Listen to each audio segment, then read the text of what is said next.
La vie de ma mère, regardez la photo qu'il a sortie. Mais celle.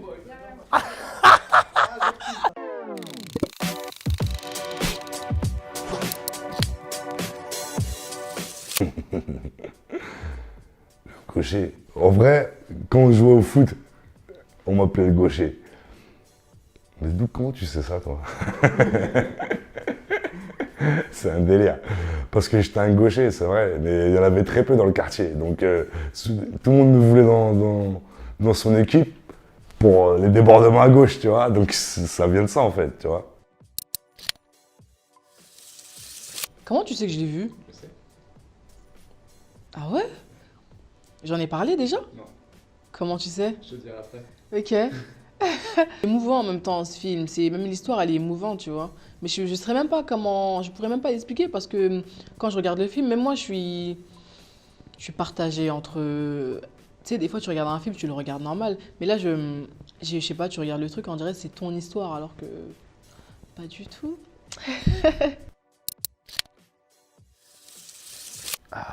Toi, t'es un bon, toi. Tu sors des vraies photos. C'est mon histoire de jeunesse. C'est Doncha, c'est McGregor et c'est moi. Et à l'époque, Doncha, quand il commençait à faire sa carrière, nous, on était les soldats et tout, et on s'était appelé la Perestroïka. Donc, gros big up à Doncha et McGregor. On n'a jamais pu faire cet album quand on était jeune, la Perestroïka, mais c'est un beau souvenir dans ma vie. La Bastille d'Odéon. Ouais, j'ai travaillé là-bas. J'ai travaillé à la Bastille d'Odéon, j'étais serveur, mais j'ai pas duré longtemps. Souvenirs, c'est des bons souvenirs, tout comme j'ai des mauvais souvenirs. Mais franchement, c'était une bonne expérience et c'est un métier que j'aimais bien.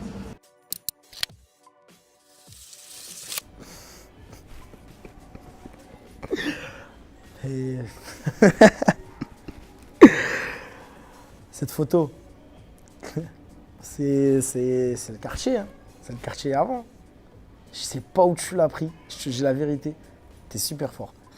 Je sais pas où t'as pris cette photo, mais c'est le quartier, c'est avant. C'était les montages d'avant, les photos d'avant. Et c'est d'eux que j'ai pris l'inspiration. C'est les B7 Click, c'est NA2S, Nassim, c'est les grands de mon quartier qui m'ont inspiré. Wow, là, t'es très très chaud. En fait, c'est un endroit au fond de l'impasse de la Chapelle à Max-Dormois. Un ancien terrain de la SNCF, il me semble, terrain vague, abandonné.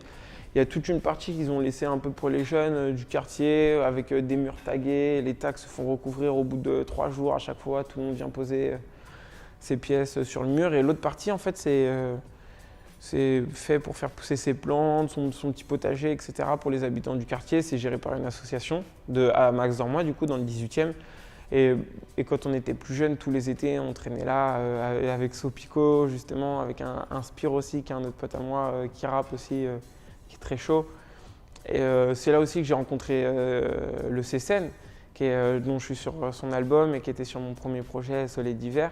Et puis avec les mecs du quartier, même ça, et Vesti, à l'époque, on traînait de ouf là-bas. Les étés, quand il faisait beau, on se retrouvait, on prenait une petite bouteille, on passait l'après-midi, les soirées, c'était trop bien.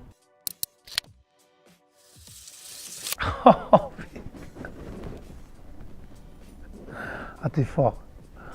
Ah, t'es très fort. Éloge Nzayam ici, qui a joué à Troyes, qui joue maintenant il a joué à Valenciennes. C'est un ami d'enfance. On a grandi ensemble, on a joué au foot ensemble. Et notre premier groupe de rap, c'était avec ce gros front là. Il s'appelait Les Fanatiques. Et c'était mon premier groupe de rap avec Éloge. Mon jeu préféré. Comment tu sais? Ah, c'est un truc de fou, vous avez vraiment enquêté sur moi. Mon jeu préféré. Tu me crois, je m'embrouillais avec mon frère parce que mon frère il voulait jouer à FIFA et moi je voulais jouer que à ça. Du coup, on faisait 2 heures chacun. C'est-à-dire, moi je jouais pendant 2 heures, après je sortais, lui on revenait, je jouais 2 heures. On faisait que ça. Et ce jeu-là, je l'ai kiffé. D'ailleurs, je sais pas si je peux le dire, mais je compte faire un projet comme ça, un jeu vidéo comme ça avec des rappeurs français. Ça serait trop cool. Ça serait bien. Vous volez pas mon idée, hein. Mon père avec ses disques de Johnny, et quand on était à la radio, à Radio Sprint avec Keops. On allait dans les bacs de variété française et on les jetait par la fenêtre, on les envoyait sur le pont. Il y avait un parking Shell en face de nous. Le quartier, c'était un quartier louche à l'époque. Hein. La radio était un peu un truc, il y avait un parking délabré en face. Et on prenait les disques de Johnny Hallyday, de toute la variété française. On les jetait par la fenêtre. Ça volait bien. Surtout, on était des convaincus que le rap allait être une musique majeure et on était vraiment des jeunes sectaires dans notre musique. On ne le ferait plus maintenant, mais je pense que ce sectarisme il nous a ancré dans la certitude qu'on allait imposer le rap comme une musique majeure en France dans les années à venir. Ça, c'est ouf. T'as regardé des interviews de moi. Héritage, c'est un album qui nous a beaucoup marqué. Il y a d'autres albums, Rukazneg, ça nous a marqué, des Nègres Marrons. Il y a plein d'albums qui nous ont marqué des Nègres Marrons. Mais celui-là, ça correspond à une époque particulière. Ça sort en 2003, ça.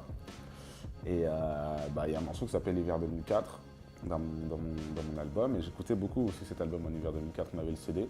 On avait même, je crois qu'il y avait un truc comme les 10 000 premiers ou les 1000 premiers, je ne sais plus combien, qui achetaient, qui avait un DVD dedans, il me semble. C'était un Héritage, il me semble. On avait le DVD et tout.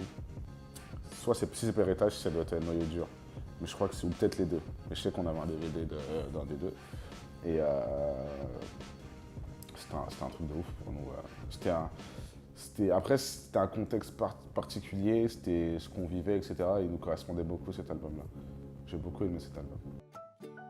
Waouh, putain. Mais les toilettes, elles ont changé, hein. Ces toilettes, j'ai dû les repeindre un jour. J'ai dû les repeindre car je les avais graffées avec un mec du collège et je me suis fait cramer. C'est le marché à Asnières. Oula. Alors je sais pas, parce qu'il y en a plusieurs. Oula.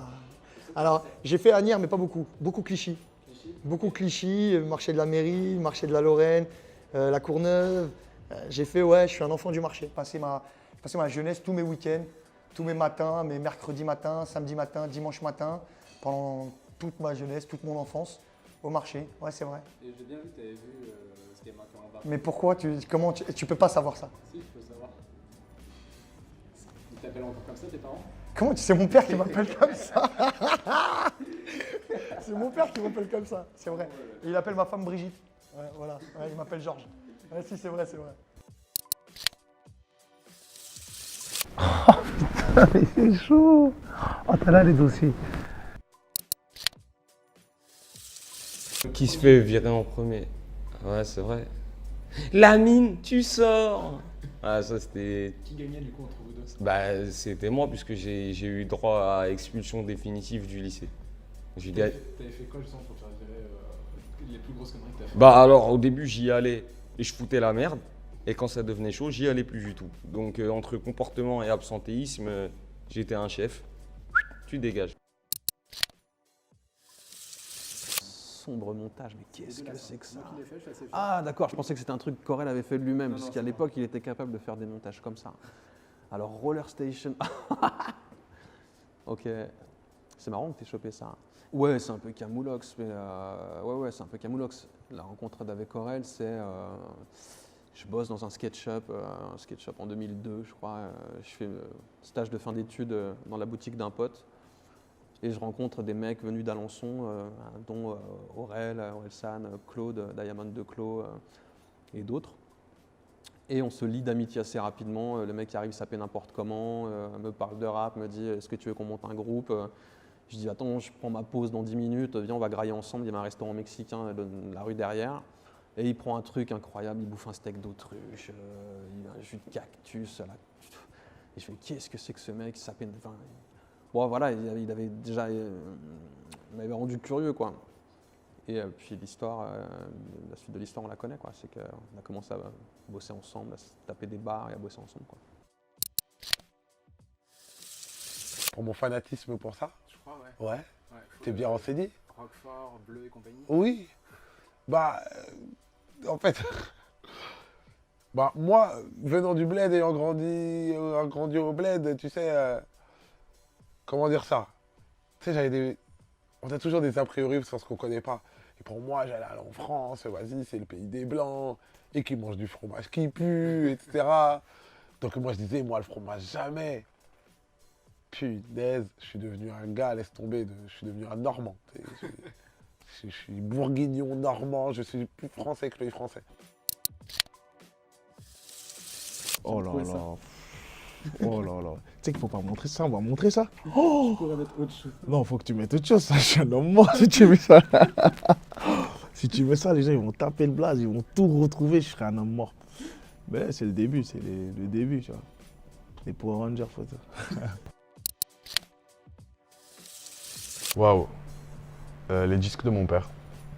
Et les disques de mon père et The Greatest Hits de Elton John.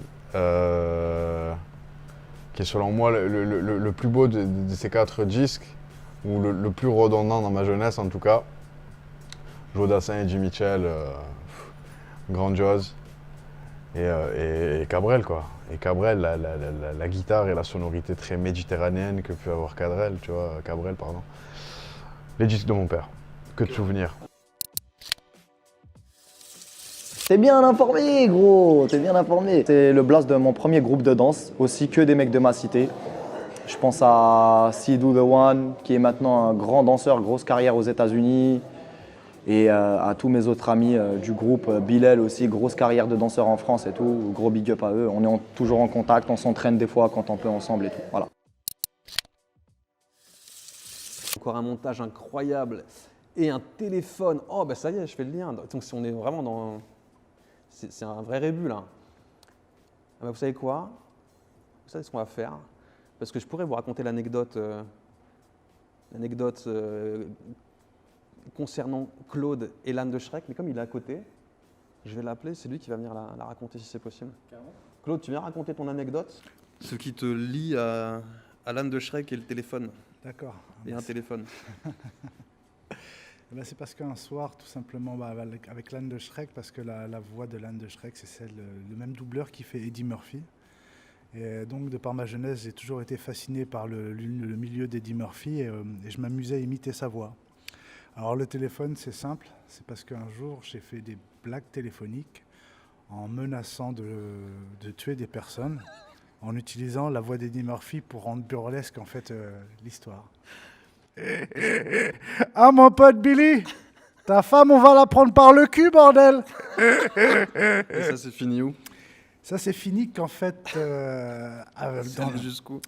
À l'hôtel commissariat, ça allait, exactement. C'est vrai? Ouais, c'est la vérité. Moi, je me rappelle d'un coupon de journal qui disait il menace ses victimes avec la voix d'Eddie Murphy. Exactement. T'es allé au tribunal. Je suis allé au tribunal. T'es passé à la barre pour ça. Ouais, à la barre, exactement. Et même, je me rappelle le juge, ou le procureur, le juge. Non, c'est l'avocat de la partie adverse qui a dit. Mais monsieur Urbistondo, nous aussi on aime rire, nous aussi faites-nous Eddie Murphy. Tu l'as fait là-bas? J'étais à 2 doigts de le faire, mais je l'ai pas fait. Voilà, la légende Diamond de Clos.